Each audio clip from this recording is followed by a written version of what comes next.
Hello everyone, this is All 22 and a few film review, giving you guys my top defensive prospects at each position group for the 2025 NFL Draft. We're going to be kind of rolling through these. I am recording this Monday night before the draft, that's on Thursday, so I want to get this out to you guys, as well as getting out the offensive version of this, the top 75 board, and the final predictive mock. So, got a decent amount to get through in a short amount of time. A lot of positions, so we're going to be kind of getting through these. Without further ado, let's hop into it. First, we're going to be looking at safety.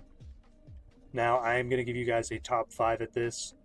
I came into this process a little bit late. I have over 100 dudes watched. Don't have over 150 dudes watched or 200 dudes watched. And I don't want to give you guys weak reporting. So if I'm not confident on 10, I don't want to talk about some guys I haven't really watched and give you guys some stuff I'm not really confident talking about. Or if I have around 10 dudes watched, I don't want to give you a top 10 if there's some other dudes that should be in there that I just haven't gotten to yet. So I'm going to get you guys what I'm comfortable with. Safeties, 100% comfortable with this top 5. Coming in at number 5, we got Nick Emenwari, who I profile as a strong safety out of South Carolina. At 4, Andrew Makuba, more of a free safety type out of Texas. Kevin Winston Jr., a free safety hybrid type, can really do it all for you out of Penn State. Xavier Watts, more of a free safety type, has more of the athleticism of a strong safety, can really do either for you. And number 1, Malachi Starks out of Georgia, nickel, slot, or kind of the same thing, but slot, box, deep, 2 shell, like anything. Malachi Starks, love him. Got Nick Emenwari and Andrew Makuba with second round grades. Xavier Watts, Winston in my top 50 with 1 to 2 round grades, closer to the second round than the first, but either of them could sneak into the 1 and I wouldn't be mad. And then Malachi Starks with a true first round grade for me. Nick Emenwari is someone I'm a little bit lower on than the rest. Super athletic guy. 6'3", around 230, 220, something like that. Decent fluidity in his hips, long speed. Tested out of the stadium at Lucas Oil at the combine. Ran, jumped, just everything. He's strong. Like, he's got it all there. He's just very raw. The angles and coverage aren't great, and he'll give up big plays, miss opportunities on the ball. He likes to come up and fill in the run, but his angles are very poor, and he misses a lot of tackles and just takes himself out of the play a lot because of it. But he's got ball skills. When he gets into the right position, you see it. He's got like we talked about, the athleticism and the deep speed, full size. Like, if you can teach him the position, the upside's off the charts. You know, he is probably the highest upside of anyone we're going to talk about here, but he's got the farthest to go to reach that. Andrew Makuba, probably the best overall coverage safety in this class. A little bit undersized, but man, super feisty player. Probably going to fall to the late second, early third because of his size, coming in around 5'11", 180 something, but man, super feisty. Loves to hit at the catch point. Super fluid in zone. Not the stickiest in man, but has the athleticism to play over top and rally and tackle. For his size, he's got some pretty good tackle technique. He likes to come in and hit. Really fun player to watch. Kevin Winston probably would be a first-round pick if it wasn't for the injury. Only played 2 games this year, so it's a lot of projection with him. But even in his tape from 2023, I felt like he was still a more polished coverage player than a Nick Emenwari. Still a very good athlete. 6'2", almost 200 pounds. So, you know, he's not undersized at all. Really like his game. Really do. Editing all 22 here. Sorry, the file kind of bugged out, corrupted a little bit. Don't know why I didn't pick up me saying that this was Xavier Watts, but this next segment is about Xavier Watts, so sorry. Fluent player that I really feel comfortable with him starting. The upside isn't as high because he is a limited athlete. He's not a bad athlete by any sense. He's just not a plus or elite athlete. He's definitely fine. He's playable at the safety position, especially because he is such an instinctual player, which gets over or understated for safeties. You can get by with a little bit worse athleticism at safety if you are an instinctual and smart player. We see safeties get away with it all the time. At corner, it's a little bit harder to do, but at safety, when you're playing off, when you're able to read the eyes and the concepts, you're able to trigger faster and, break on plays earlier than at the outside. Something that Xavier Watts does really well. Full-size player, likes to come down in the box and hit. Very good tackling technique, good angles. Just a very, very overall solid and safe safety. Malachi Starks, most versatile. Man, this guy can play in the slot fluently free. He can play deep. He can play in the box. He's not undersized. He likes to hit, even though he's not the biggest player. He likes to come down and hit. Exceptional ball skills. 2024 wasn't as good for him. The 2023 tape was exceptional. That's not to say the 2024 tape was bad. Still wasn't bad. Just wasn't on the level that the 2023 tape was. Man, just a really, really fun player. They were asking him a lot, moving him all over the place at Georgia. Really, really hard on a college player, so I'm not really too scared about it, but super fun player, man. Really, really like Starks. Like I said, true first-round grade for me. I think he deserves to go in the first round. I'd be really shocked if he fell out, even though he is a safety and positional value for safety isn't super great. All of these guys, I think, deserve to go in round 2 or above. Now, Nick Minori is definitely not going to fall out of round 2 just because of the athleticism and the size. Andrew Makuba, I could see because of the size profile, but he's so good that he shouldn't. Winston and Watts, I don't think. Watts is definitely not falling out of the second. Could fall out of the first, probably will. Winston, because of the injury, could slide, but he's still too good, too much of an athlete with that amount of size, in my opinion. That being said, you really want to get one of these safeties in round 1 or 2 because in round 3, there's no guarantee you're going to get a safety that's playable for you. There is probably the steepest drop-off of any position outside of these guys. Like, all these guys are day 1, day 2 guys. And then outside of that, it's really thin at the safety position. Next, we're going to be talking about linebacker. This is an interesting class. I have a take that is definitely a little bit of a hot one. Not consensus at all.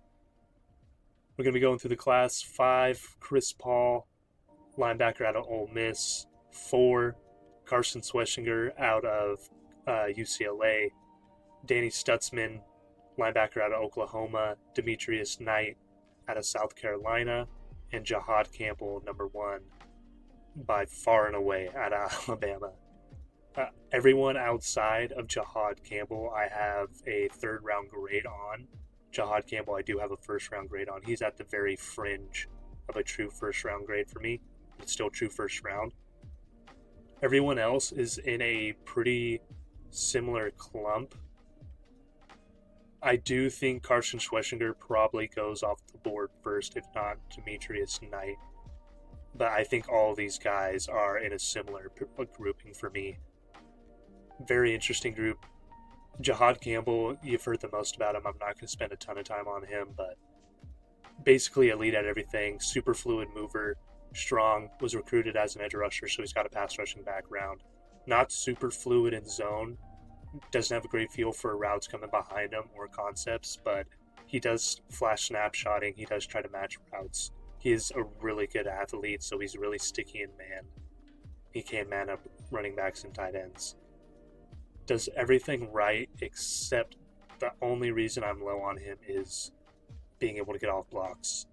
Linebacker, you gotta get off blocks well, and he reads decently well. He shades over running backs well, but he doesn't recognize blocks coming up to him. He's not a great recognizer of schemes, and he will get caught up on blocks. He will get stuck on blocks. He's got all the athleticism to get over him. He's got all the strength in his arms to be able to shock shed and get off, but it's just not in his game right now. Really the only thing he needs to work on, though, getting a little bit more fluid in zone and just learning how to recognize, take on blocks, and get off blocks. But if he does that, you're talking about the potential of a top 5 linebacker in this league. Will he reach that?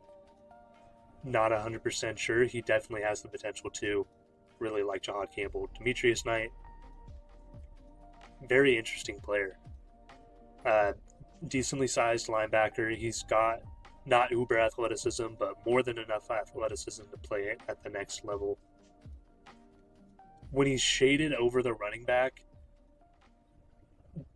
okay, so no matter what, in his first few read steps, there's a little bit of wasted movement, which you don't like. You want to be patient and basically read what the line is doing, read the running back through the line, and shade your gap, shade the running back, not overcommit, not have too many wasted steps, and not step up to the line super quick so you're not getting caught on the blocks.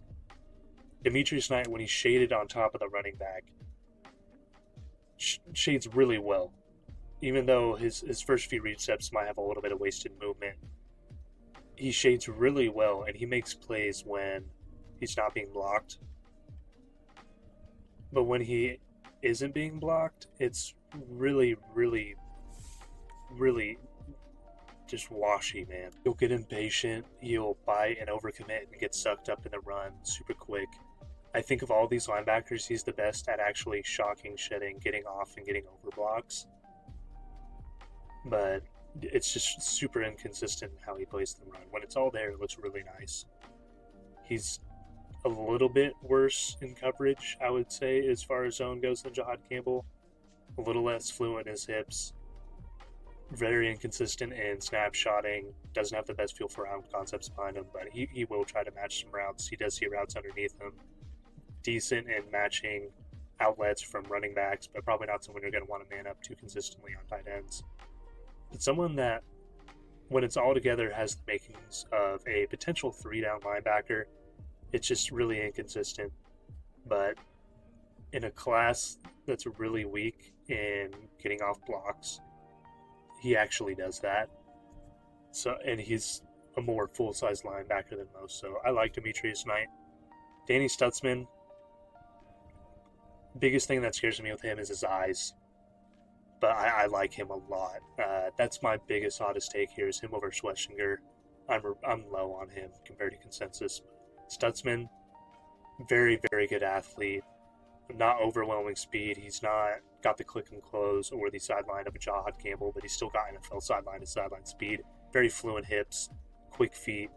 I really like the athlete he is. He is a patient linebacker, which I value very highly. If you're stepping up too quickly and getting sucked in the run, getting sucked up in the wash, you're just taking yourself out of the play immediately. There's not really anything you're doing at that point. And if you're biting super hard on PA, then it's really hard for you to get back and get into throwing lanes if you don't have overwhelming athleticism. Even though he does see things late in terms of the run, he actually does see the play action. He does have good run-pass diagnostics, drops back into coverage quick. A little bit inconsistent in snapshotting, but I think he does it a little bit better than a Jahad Campbell and Demetrius Knight. Very fluent hips. He tries to match. He's got speed, so he can get a little bit deep. They're still inconsistent, but the flashes are all there of him in zone.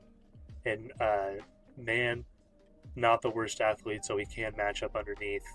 He's a full-size linebacker, like 6'4", 230, so he can defend the run. He doesn't see blockers well at all and schemes that well, so he does get caught. Like when he gets hit and he's not able to recognize the blocker, he's going to get blocked and he's going to get washed out. But he does flash very nice ability to shock shed, get over blocks. He's got athleticism to get over blocks. He's got violent hands and attacks hands. It's just not there on a consistent basis at all. But you still see all the flashes of him being able to do it. He does actually read the ball through the line well, and when he does see the ball, he's got good athleticism to recover to the ground he lost. He shades well, he closes down well, needs to work on tackling, but it brings some power. I like him a lot. A guy that really needs to work on the eyes, but if he just works on the eyes, it's really all there for him to be a 3-down linebacker. It's just the game is faster at the NFL, so if his eyes are a problem now, it's a very, very concerning issue for me. Next, Carson Schlesinger, converted safety. I think this was his first year starting. He was a walk-on. You love the story. Very good athlete.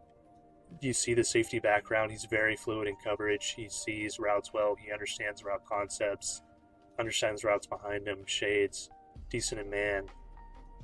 But he's just a sub-package linebacker to me right now. He's got all the size, all the athleticism to be a three-down backer, and he's so good in coverage now that he can really focus on becoming a early down backer and become that. But this guy just consistently sucks down in the wash, and when he does not get off blocks well at all. You can tell he's a safety from that as well. Gets washed, gets thrown on the ground a lot, sucks up consistently. Against play action, he sucks up in the run. He does have athleticism and eyes to be able to get back and match routes, but it's something he's really going to have to work on because players are faster, quarterbacks are better at getting the ball out. So it's going to be harder for him to be able to make plays in that aspect at the next level. I think he can do it. Like I said, he's got all the coverage instincts in the world, so he can really work on being an early down backer. But it's just scary, man. You really need to know how to defend the run, recognize blockers, get off blockers, be patient, and fill the right gap so you're not taking yourself out of position.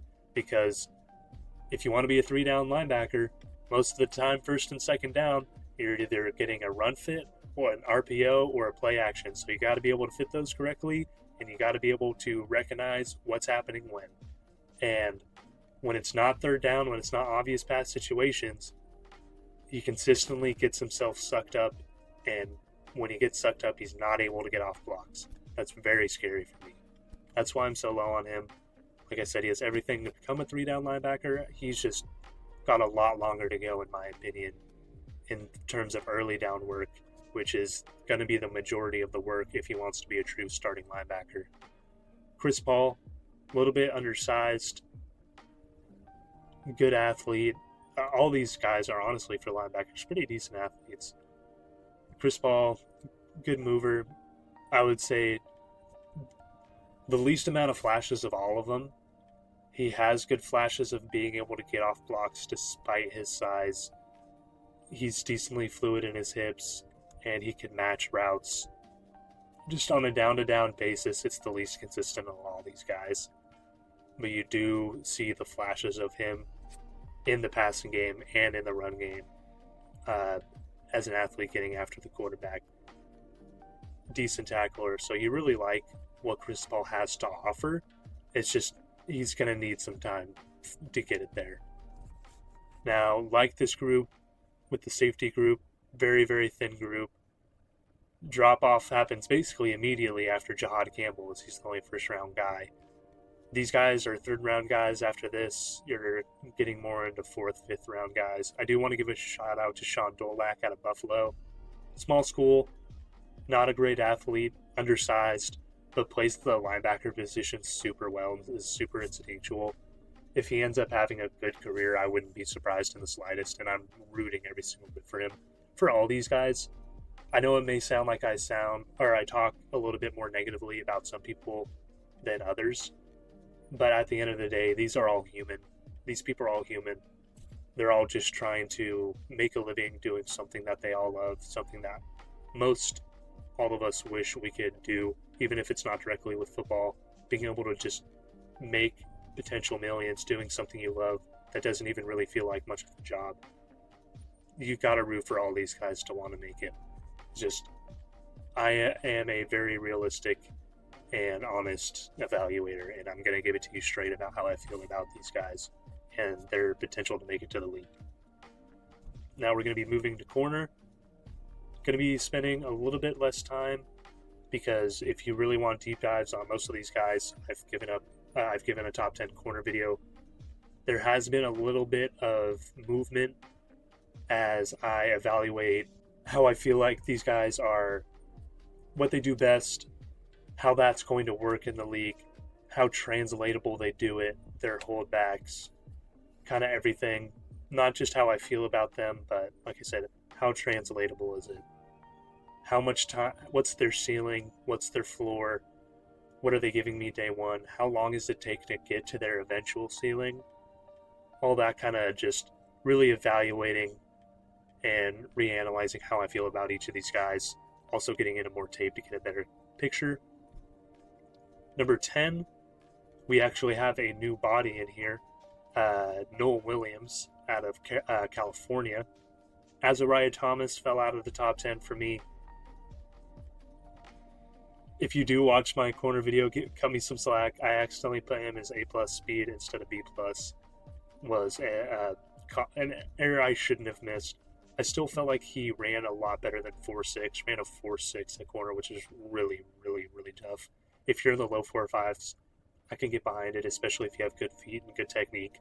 But this is a guy who is still really raw. And I did see it show up at times. I do talk about that in the video. His feet will get tied up in press when receivers are kind of moving around him and stacking him. But I didn't feel like it was 4.6. Still, that's very, very, very rough, especially for someone I still think is very raw. So moves slightly out of the top 10 for me. Noel Williams moves in at 10. Jacob Parrish at number 9. Benjamin Morris at 8, moving above Jacob Parrish. Darian Porter at 7.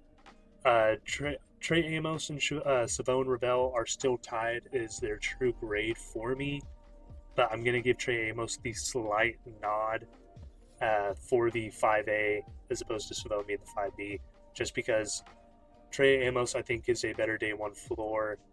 He played a lot higher competition level at Ole Miss opposed to ECU, and as much as I love Savone Ravel, he is coming off a season-ending injury.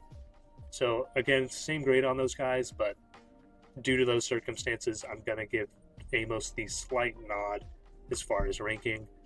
Maxwell Harrison falling below Johnson at 4. Will Johnson at 3. Forgetting to mention these guys' schools. Maxwell Harrison out of Kentucky, and Will Johnson out of Michigan at 3. Jahdae Barron out of Texas at 2. And Travis Hunter at 1 out of Colorado. Some slight changing with Ben Morrison and Will Johnson. That essentially comes down to me drinking the Kool-Aid of their previous seasons of film. I don't like to move guys a ton depending on previous years of film if the last year of film wasn't as up to par, in my opinion. With the case of Benjamin Morrison, his 2023 film was elite. You know, you could argue it was better than Will Johnson's film in 2023. You could argue it's one of the best, if not the best, of this class. And that's, as I watch more of that, that's why I'm starting to give them the slight nod. I won't move him too high. I still have him lower than consensus around the league. Again, multiple back-to-back season-ending injuries. I think one, if not both, being hip injuries, which really hurts a guy who's not really athletic. But still really like Benjamin Morrison. Will Johnson, not comparing him to Derek Stingley. This gets kind of brought up more, but it's the more I watch the 2023 tape, I just feel like he's going to come back and be himself. He is right there with Maxwell Harrison. His grade's 7.2, Maxwell Harrison at 7.19, so it's still like neck and neck. But I'm going to give Johnson a slight nod because he's been there, he's done that. Even if, you know, the athleticism might not be that of a Harrison and the 2024 tape wasn't 100% the same. Still really like Maxwell Harrison a lot. Both of those guys fall in the 1 to 2 range for me, though. I will go back over their true round grades and talk about Noel Williams a little bit more. Very sticky man coverage corner. Not uber athletic, a little bit tight in his hips. Flips his hips early. Not the best in zone, but just really nice in man coverage. That's why I have a round 3 grade on him. As a potential starter, he has the technique to one day get there, but due to the not overwhelming athleticism, the tendency to flip his hips early, you know, it might not all come there for him, but definitely has the potential to. Jacob Parrish, still have him as a round 2 to 3. Really like Jacob Parrish as a really sticky slot, man, zone, whatever you want to do with him in the slot. Super fun player. Benjamin Morrison and Darian Porter get my true second round grades. Chavone and Rel and Trey Amos are round 1 to 2 for me. at the very midpoint of, I'll give round 1 to 2 grades to people that might be more closer to round 2, but I think could sneak into round 1 and I wouldn't be upset. Or round 1 to 2 where I think they're deserve more back half of round 1, but have some things that I could see that would push them into day 2. They're right in the middle of that. They're like, I think like 34, ranked 34, 33 for me on my big board. I'll have to go back and check that. But really like them. Maxwell Hairston, Will Johnson, round 1 to 2, more towards round 1. Will Johnson's almost right there for me. Just the athleticism, the injury. It's tough. And then of course I have Jahdae Barron and Travis Hunter as true first round talents. Travis Hunter as a top 5 talent. I will slightly mention again, I do think Jahdae can play outside in certain schemes. I think you get him in an off-zone scheme, a quarters matching scheme. Get him with the 49ers, get him with the Rams, even maybe with the Bills. I think he can play outside for you. I don't think he can in every system, but still super versatile. He is the difference between a positionless player and a tweener, where you might view him a little bit as a tweener at corner, but he can play safety for you fluently. He can play slot for you fluently. He can even flex out to corner for you. Whereas Jalen Walker is more of a tweener where he might be an edge, he might be a linebacker for you, depending on what you want, but you're not 100% sure if he can do either on a 3-down basis. Jahdae can do all of those fluently for you, in my opinion. Now let's get to the edges. Giving you a top 10 here, I have watched, if you include Jared Ivey's edge, 20 edges. So very, very comfortable giving you guys a top 10 in edge. That being said, I think Jared Ivey is an IDL, so we'll be getting to him later. But want to give a few honorable mentions to my guys that just cracked outside the top 10. Prince Unman-Mielen, Nick Scorton, Savion Jones, JT Tuimoloau.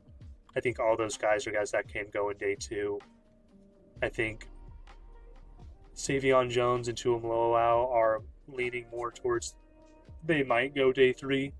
Or not day 3, sorry, round 3. But still, all those guys, round 2. Everyone we're going to be talking about in the top 10 are round 2 or above. I only have 2 true first-round talents, so it's a lot of late 1, early 2 in this group. But Jack Sawyer out of Ohio State at 10. We're going to get into this conversation quickly. Braden Swinson out of LSU, Landon at 9. Landon Jackson out of Arkansas at 8. Shamar Stewart out of Texas A&M at 7. Jalen Walker out of Georgia at 6. Michael Williams out of Georgia at 5. Donovan Ezeraku out of Boston College at 4. James Pierce Jr. out of Tennessee at 3. Mike Green out of Marshall at 2.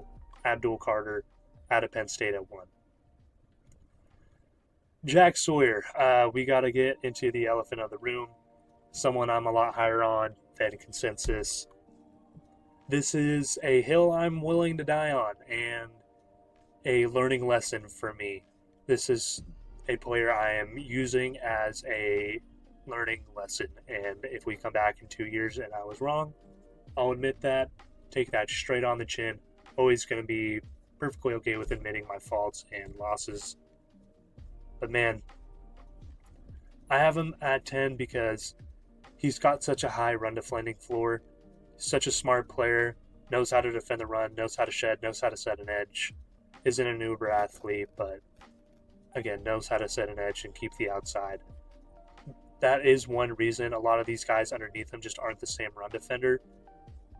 So partially why he's at 10. Another reason why, I understand he isn't a speed threat around the edge. I understand there isn't a lot of pop in his hands. He needs speed to convert to power. And I understand he doesn't have long arms. But Jack Sawyer is such a technician. He's got a more nuanced tool bag than most of these guys.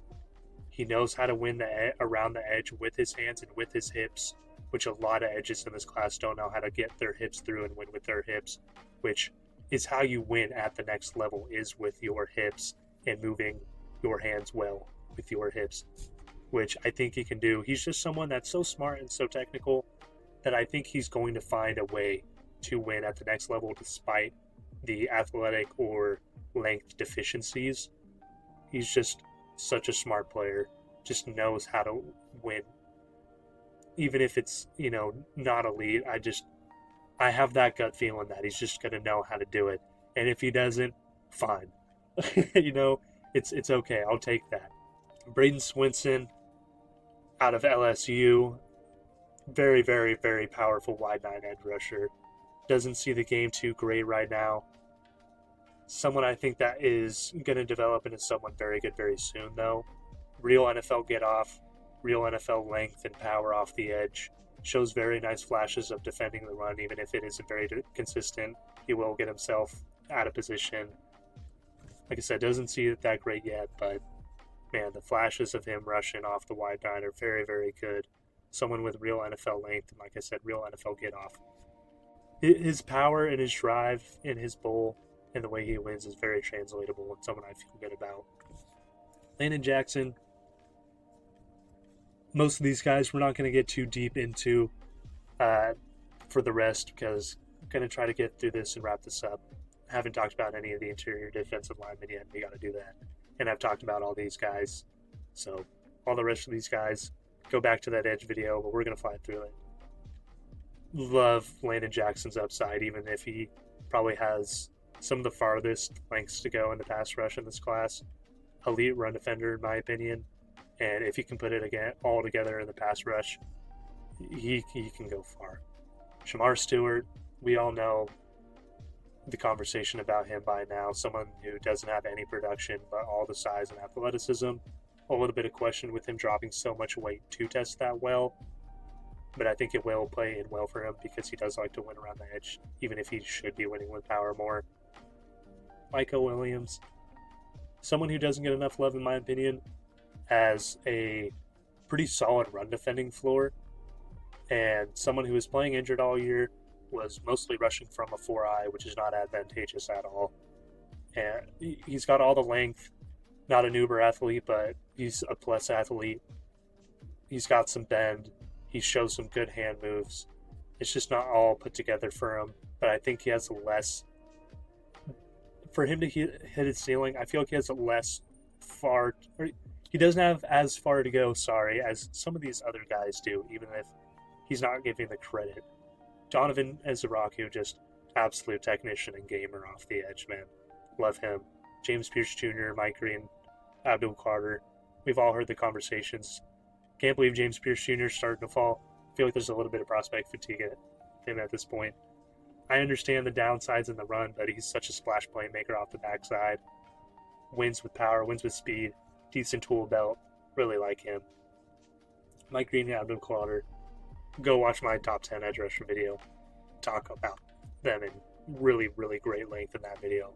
Love those two guys a lot. Also, sorry for some of the sniffling and shortness of breath. Still getting over the sickness. But the draft's Thursday, man. Got to get these out. It's Michael Jordan flu season. I'm getting through it. As we're getting to our last position group, man, probably one of my favorite groups, if not my favorite group to watch. Interior defensive line. Sorry, that was probably loud. Interior defensive line, offensive line, linebacker, my top three. Love watching the big boys, man. I love watching people get down and dirty. Some of the positions people don't find a lot of glory in. Some of the, not very appreciated positions. I love these guys because when the tape is good, it is so, so fun to watch, man. And I love watching IDL. I was an intern for Telemetry Sports, actually grading, evaluating, and writing reports on the 2024 interior defensive line free agents, which actually was sent out to the NFL to help them evaluate free agent classes. So I do have a lot of experience watching interior defensive line, grading these guys. Feel great about this class. Now, I want to give a quick shout out to Vernon Broughton, someone who just missed this top 10 by this much, and someone who I absolutely hated putting outside the top 10 because I really like Vernon Broughton a lot. Someone with length, strength, not elite athleticism, but some athleticism. A rock in the run game. flashes a little bit in the pass game. If he hits his ceiling, that's a 3-down, 3 tech for you that, can give you a little bit of everything. I really like him, but just couldn't put him above these other guys. Just couldn't. Alfred Collins, his teammate, coming in at 10 out of, like I said, Texas. See him as someone who's going to be playing the 1 to 3 tech, more of a 1-gap. CJ West out of Indiana at 9. Someone I think he did play a lot of nose, but I think should play from mainly 3, can flex from the 2 to the 4. Omar Norman Lott coming in at number 8. Omar Norman Lott coming in at number 8. 2 to 4, more of a pass rushing type. TJ Sanders, another pass rushing type, more of a 3 to 5, coming in at number 6 out of South Carolina. Darius Alexander out of Toledo, 1 to 3 tech. Tyleek Williams out of Ohio State coming in at number 5. Someone I think could get a little bit more flexible for you, but probably should be playing the 1 to 3 tech. Kenneth Grant, I think, could flex out from the 1 to 4 to you out of Michigan at my number 4 spot. Walter Nolan out of Ole Miss. Probably should be playing the 3 to 5, but can flex a little bit inside for you if he reaches his full potential. Derek Harmon, who I absolutely love and really high on, play anything for you out of 2 to 4 from Oregon. And Mason Graham at the number 1 spot out of Michigan. Probably should be playing the 3 to 5 for you. Man, really, really love this group. I think everyone from Vernon Broughton up to Omar Norman Lott has the chance to fall to the 3rd, but I think has the real chance to slide into the 2nd. TJ Sanders, Darius Alexander are true 2nd rounders for me. Tyleek and Kenneth Grant in certain worlds could fall to the 2nd, but I also can see them going to the back end of the 1st. And then Walter Nolan, Derek Harmon should be going in the 1st. Mason Graham, true 1st rounder for me. I want to get to Mason Graham first because I feel like there's a lot of discussion around him as of late. Someone that doesn't have a ton of upside because, he's doesn't have an overwhelming length, not an overwhelming athlete. But in a class where there's so many question marks about what guys can do, their roles, their scheme fits, Mason Graham is one of the safest players in this class. One of the smartest players in this class. Great at recognizing schemes, recognizing blocks, has lightning quick hands and lands them in a good place, lands them with good pop, has violent, quick hands to shed and get off of dudes. He can get moved at times because he isn't the biggest dude in the world, but he's not playing those for you. In the rush game, he's got decent get off and more athleticism than you think, and he's really good at using his hands with his hips. Even if he isn't a great tester, how well he uses his hands with his hips kind of just makes up for everything he lacks up for as far as testing. Like I said, as in a class where there's a lot of question marks, he is a guy that I just feel so safe and sure on. I feel so good about him. Really like Mason Graham. Gonna work top bottom just because we started with Mason Graham. Derek Harmon can do it all. Just a pressure monster, can defend the run, can move all over the line, has athleticism and strength. Just really needs to work on being consistent and seeing the game on a down-to-down basis, but I really like Derek Harmon. Walter Nolan has athleticism that you just don't see from interior linemen. He's someone that could get drafted high just because he moves differently for an interior lineman. He's got bend and get around that you just don't see. And the flashes on Walter Nolan are better than some of anybody's flashes at any position in this entire class. His flashes are elite. It's just doesn't see the game great, will take plays off, can get moved very easily when he doesn't want to defend the run. Sometimes he's bullying the guy in front of him, but he's not recognizing the scheme, so he's taking himself out of the play or he's getting too deep. Sometimes he's not recognizing a combo or a pull or a down block and he's getting washed out.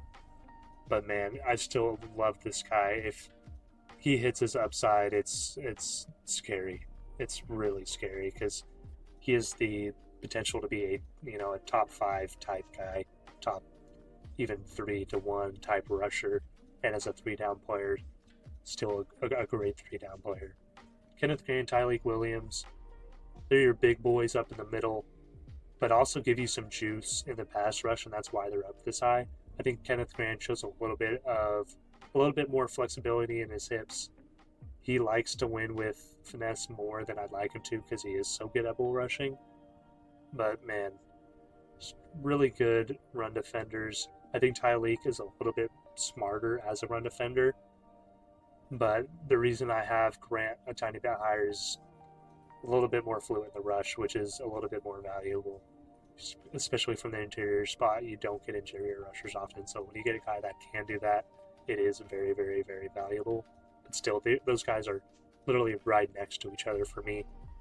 Darius Alexander, smaller school guy, 25, going to be 25 in his rookie season.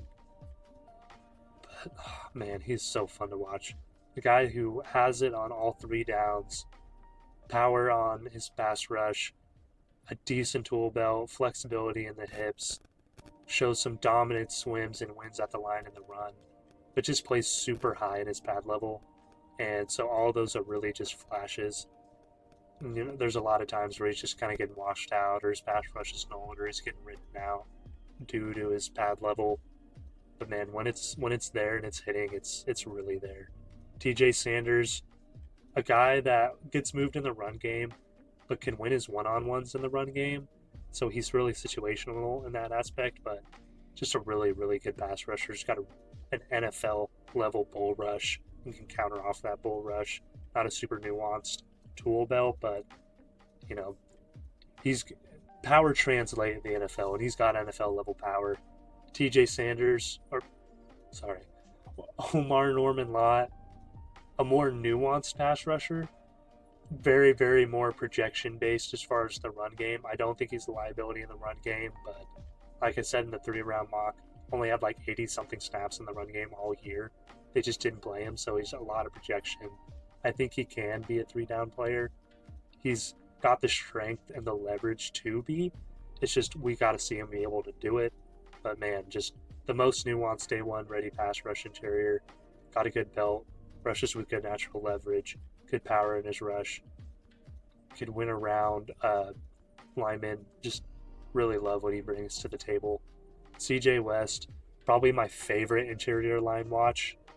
A lot of flash with him, but man, just real flashes of NFL power. Not super lengthy, but plays with good leverage. Just gets under guys. He flashes good leverage. He plays high a lot. He's kind of got that problem like Darius Alexander does. But it's just an absolute rock in the run game. Could take on doubles for you, take on singles for you, even though I think he is better than a 3-5 tech. Man, he's really, really fun to watch. Wouldn't be surprised if he has one of the best careers out of these guys. It's just he's got a little bit farther to go. And then Alfred Collins, the reason he's at 10 is he gives a little bit less in the pass rush game than the rest of these guys. But man, just absolute just space heater in the middle. I think he can pocket push for you in the interior game.